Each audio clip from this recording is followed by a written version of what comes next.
স্বপ্ন নয় সংকল্প। উজ্জ্বল ও নিরাপদ আগামীর পথে প্রজন্মকে বাঁচানোর ডাক। নেশা, জুয়া, দুর্নীতি ও সন্ত্রাসমুক্ত ত্রিপুরা গড়ার লক্ষ্যে আবারও পথে নামছে ডিওয়াইএফআই ও টিওয়াইএফ।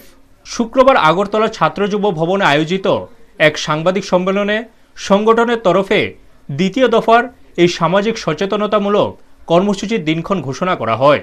একই সঙ্গে কর্মসূচিকে ঘিরে প্রকাশ করা হয় একটি বিশেষ থিম সং। থিম সংটির আনুষ্ঠানিক প্রকাশ করেন বিশিষ্ট চিত্রশিল্পী স্বপন নন্দী ও নবীন প্রজন্মের চিকিৎসক ডক্টর সৌরভ দেব।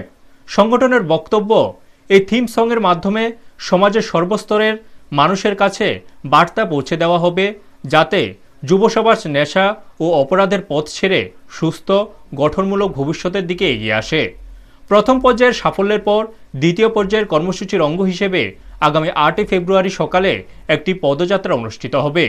পদযাত্রাটি শুরু হবে ড্রপগেট এলাকার বিদ্যাসাগরের মূর্তির পাদদেশ থেকে এবং শেষ হবে উজ্জয়ন্ত প্রাসাদের সামনে ক্ষুদিরাম ও সূর্য সেনের মূর্তির পাদদেশে। এই পদযাত্রার সূচনা করবেন প্রাক্তন রঞ্জি খেলোয়াড় Arup Debbarma.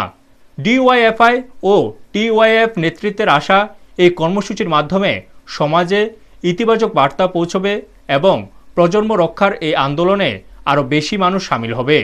Bureau report, news তৎকাল 24। ভারতের কৃষিকে বন্ধক দেওয়া হয়েছে। 500 বিলিয়ন ডলারের যে চুক্তি হয়েছে, সেখানে ভারতের কৃষি পণ্য এবং ভারতের যে কৃষি অর্থনীতি সেটা ভেঙে পড়বে।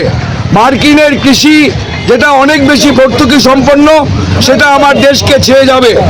কাজেই এই যে কৃষি পণ্যের যে মুক্ত বাণিজ্য নীতি, এটা বাতিল করতে হবে।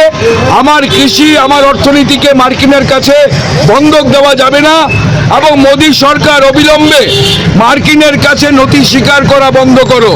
আমরা দেখেছি যে এখন যেটা শুল্ক কমানোর কথা বলেছে 18%, এটা একদম মিথ্যে কথা।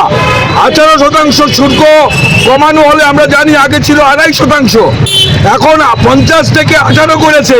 অথচ কৃষি পণ্য, মার্কিনের কৃষি পণ্য আমার দেশে ঢুকবে, সেখানে 0 ট্যারিফ লাগানো হয়েছে।